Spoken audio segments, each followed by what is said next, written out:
Histoire de vin, un podcast pour découvrir et explorer le monde du vin avec Étienne Pommier. Bonjour à tous. Aujourd'hui, dans Histoire de vin, je vous emmène en Provence découvrir un vignoble millénaire et son vin réputé dans le monde entier que tout amateur a dégusté au moins une fois, le Châteauneuf-du-Pape. En retraçant 2000 ans d'une histoire absolument unique, façonnée par des personnages exceptionnels, je vous invite à découvrir le terroir castelpapal et ses vins mêlant avec gourmandise la richesse et la générosité à la finesse et la séduction. De la papauté d'Avignon au règne de Louis XV, d'Alexandre Dumas à la création des AOC, des atterrissages d'OVNI à la recette du curry, je vous raconte aujourd'hui Châteauneuf-du-Pape, la première appellation de France.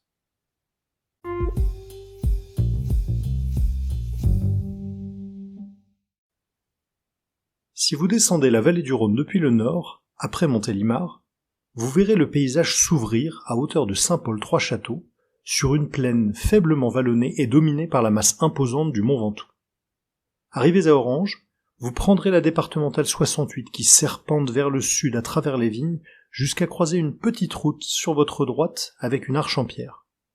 Passez sous l'arche et vous arriverez au bout d'une centaine de mètres au pied d'un vieux château en ruine dont il ne reste qu'un mur d'enceinte et un donjon à demi effondré.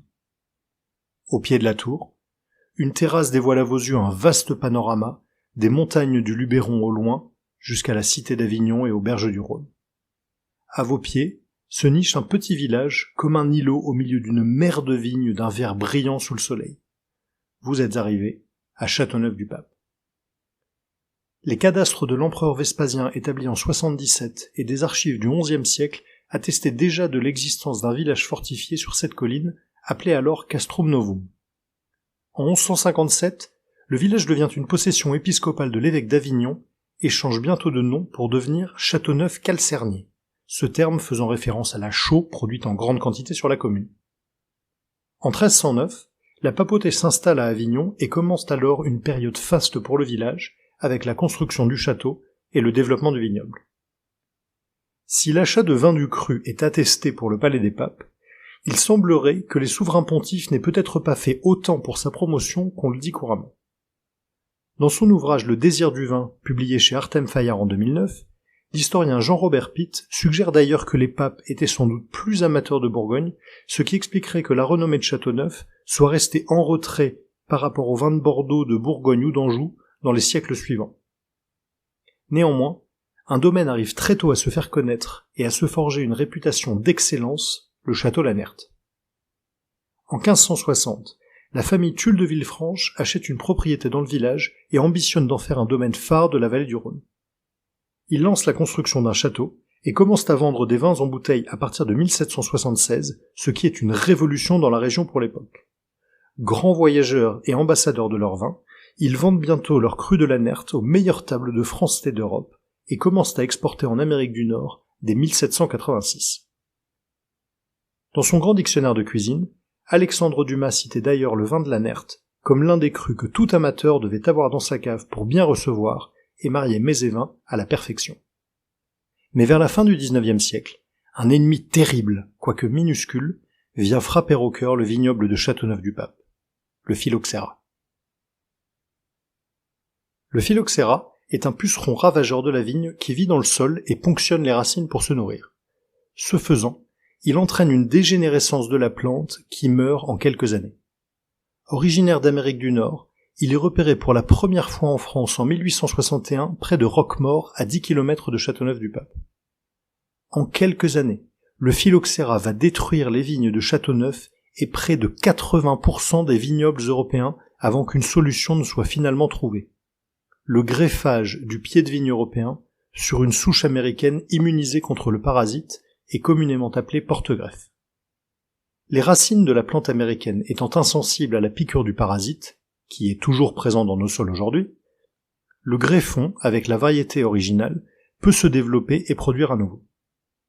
Cette solution très efficace va permettre la reconstitution du vignoble castelpapal à partir de 1878. Et paradoxalement, le phylloxéra va représenter une chance pour le village. Le grenache noir, principale variété plantée dans l'appellation, ayant la capacité de survivre et de produire pendant des décennies, l'AOC possède aujourd'hui une proportion élevée de très vieilles vignes avec de nombreuses parcelles centenaires.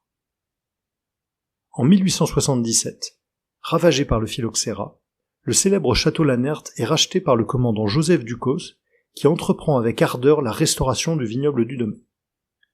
Devant le succès de sa méthode, les autres vignerons suivirent son exemple et le vignoble fut replanté. Ducos voulait avant tout préserver les anciennes qualités et le caractère des vins de son domaine. Aussi, il s'attache à greffer seulement les variétés traditionnelles du pays, à la fois en rouge avec le Mourvèdre, le Grenache ou la Syrah, mais aussi en blanc avec la Clairette ou le Picpoul, définissant par là même 13 cépages qui deviendraient la base de tous les vins du cru.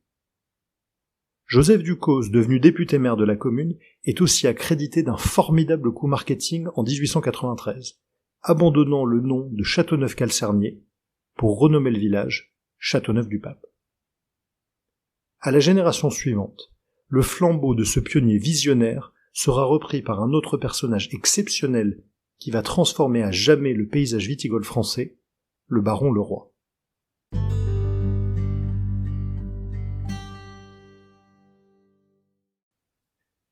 Pierre-Gabriel Vincent Ernest Leroy de Boiseau-Marié, dit le baron Leroy, est né le 5 avril 1890 dans une famille normande et passe son enfance à Vendargues dans le département de l'Hérault. C'est un jeune homme travailleur qui entreprend des études de droit pour devenir avocat et fait preuve dès sa jeunesse d'un caractère résolu et d'un tempérament fougueux. Il est à l'université de Montpellier quand éclate la révolte des vignerons languedociens en 1907. Pour empêcher la troupe cantonnée dans le palais de justice de sortir et de tirer sur la foule, il met le feu à la porte. Sa témérité va d'ailleurs faire de lui un héros de la Grande Guerre après avoir obtenu son brevet de pilote militaire en 1916. Avec 5 victoires homologuées, il devient officiellement un des 186 as français de la Première Guerre mondiale. Les as, c'étaient ces pilotes exceptionnels qui avaient abattu au moins 5 avions ennemis. Blessé au combat à 2 reprises, fait prisonnier en 1918, il sera décoré de la médaille militaire, de la croix de guerre à 3 palmes avec citation à l'ordre de l'armée et fait chevalier de la Légion d'honneur à la fin de la guerre. En 1919, il épouse Edmée Bernard Le Saint, héritière du château Fortiat de Châteauneuf-du-Pape, qu'il a rencontré lors de ses études de droit. Renonçant au barreau, le baron Leroy se consacre dès lors à son domaine et s'attelle aux graves problèmes auxquels fait face le vignoble à l'époque. Baisse de la qualité suite au phylloxéra, fraude sur l'origine des raisins et achat par les négociants de Beaune ou de Tain-l'Hermitage des vins de Châteauneuf pour renforcer leurs propres vins dans les années difficiles. Appelé à l'aide par les vignerons connaissant sa formation de juriste, il leur dit « Je veux bien, mais à une condition, c'est que vous donniez vous-même l'exemple de l'honnêteté et de la discipline. » Il crée donc en 1924 le syndicat des vignerons de Châteauneuf-du-Pape avec d'autres figures locales. Il instaure une réglementation sur les modes de culture et de vendange, fixe un degré minimum d'alcool et reprend la liste de cépages autorisés établie par Ducos. Se basant sur une législation déjà en vigueur pour les fromages comme le Roquefort depuis 1925, il milite pour la création d'une, je cite, « appellation dont le nom garantit l'authenticité et la qualité d'un produit ». Une appellation basée sur une aire de production délimitée et des règles de production strictes. En 1933, la Cour de cassation lui donne raison, et le 15 mai 1936, le décret d'appellation est publié, faisant de Châteauneuf-du-Pape la première AOC viticole de France, en même temps que les vins d'Arbois, de Cassis, de Montbazillac et de Tavel, ainsi que l'eau-de-vie de Cognac. Dans les années qui suivent, toutes les régions françaises suivront l'exemple pour constituer le système de référence dans le monde du vin, repris ensuite dans d'autres pays tels que l'Italie ou l'Espagne. On lui doit également l'introduction en 1939 de la bouteille armoriée avec les clés de Saint-Pierre et la tire papale qui permet d'identifier au premier regard les vins du cru. Président de l'Institution nationale des appellations d'origine pendant 20 ans et fondateur de l'Académie du vin de France, il meurt le 16 juin 1967.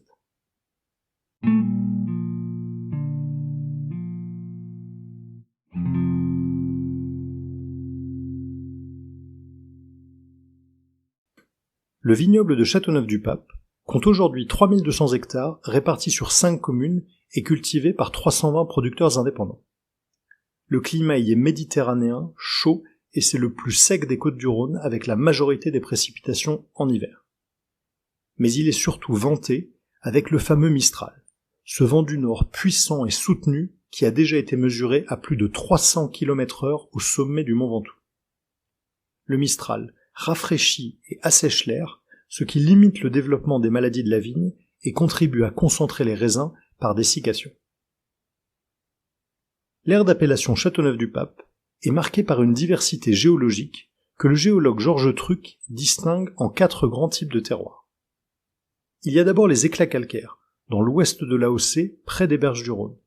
Des affleurements calcaires qui servaient autrefois de carrière de chaux et qui conviennent très bien aux cépages blancs comme la Clairette, le Grenache blanc ou la Roussanne, qui y acquièrent une belle tension minérale et une acidité aiguisée qu'on retrouve notamment dans les vins blancs du château Vaudieu. Au vin rouge, ce terroir calcaire confère une structure droite, un grain de tanin presque crayeux et une acidité qui apporte un équilibre remarquable dans des vins tels que la cuvée Bois-Renard du domaine de Bornard. À l'est et au nord-ouest de l'appellation, on trouve des safres. Ce sont des coteaux sableux qui représentent près d'un tiers du territoire.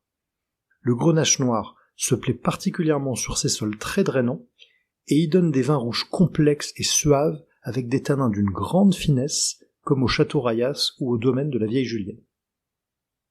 Au nord et au centre de l'appellation, on trouve des terrasses alluviales du Rhône couvertes des fameux galets roulés par le fleuve à l'ère quaternaire. Ces gros galets de couleur beige couvrent les zones de Lacros ou de Montredon et offrent un double avantage. Ils emmagasinent la chaleur pendant la journée pour la restituer durant la nuit, favorisant ainsi la maturation des baies. De plus, comme ils ne retiennent pas du tout l'humidité, ce qui limite le risque de maladie, l'eau de pluie coule à travers pour s'infiltrer dans les sous-sols d'argile rouge où elle est protégée du soleil et de l'évaporation par cette couche de cailloux. Cette réserve d'eau, essentielle dans un climat méditerranéen, convient parfaitement au Grenache ou au Mourvèdre qui donnent ici des vins charnus et puissants comme au domaine du Pégot ou du Vieux Télégraphe. Sur ce terroir unique, les vieilles vignes produisent certaines des cuvées les plus célèbres de l'appellation, comme Hommage à Jacques Perrin du château de Beaucastel, ou la cuvée des Cadettes du château Lanert. Au centre-est du territoire, on trouve les grès rouges, mélange de grès, d'argile et de calcaire décomposé.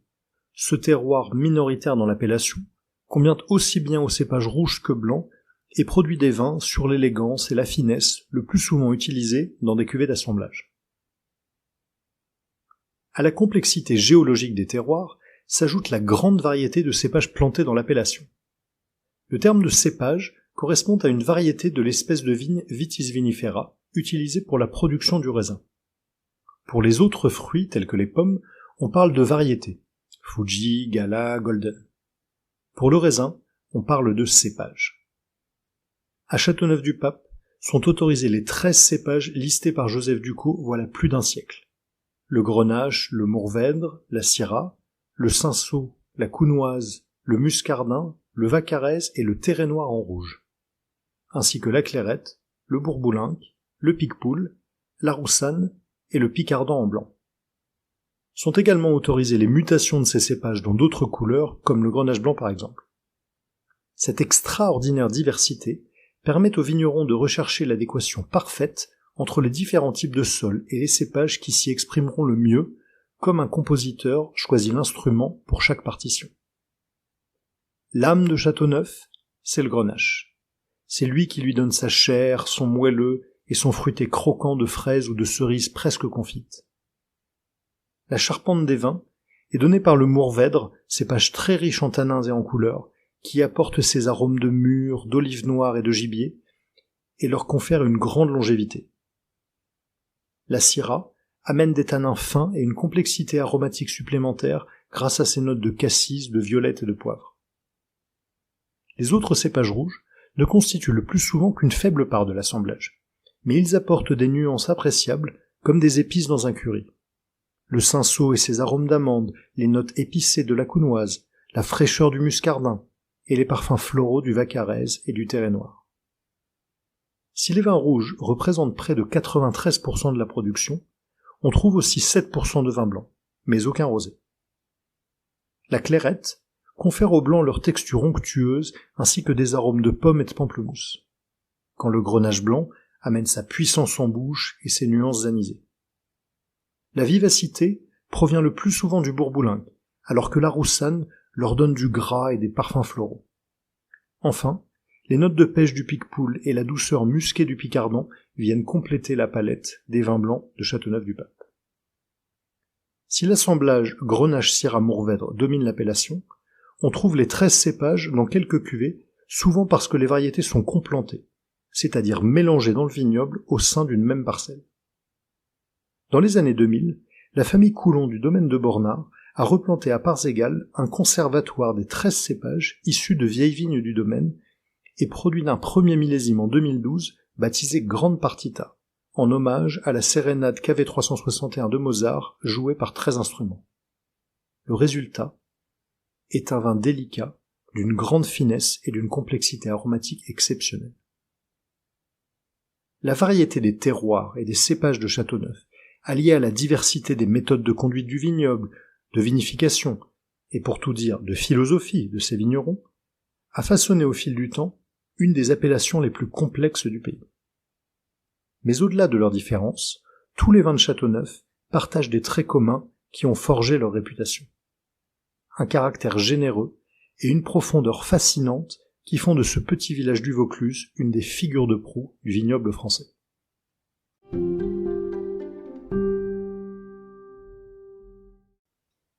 Mais si le village de Châteauneuf-du-Pape a su acquérir une renommée mondiale grâce à son histoire et à ses vins, il le doit peut-être aussi au caractère visionnaire et malicieux de certains de ses édiles, et je ne résiste pas au plaisir de vous raconter 2 anecdotes qui ont contribué à faire connaître la commune. À l'automne 1954, la France connaît une vague d'observations d'objets volants non identifiés. Réalisant la possibilité de faire un buzz au bénéfice de sa commune, le maire Lucien Lejeune rédige le 25 octobre un arrêté manuscrit en ces termes. Le survol, l'atterrissage et le décollage d'aéronefs dits soucoupes volantes ou cigares volants de quelque naturalité qu'il le soit sont interdits sur le territoire de la commune de Châteauneuf-du-Pape.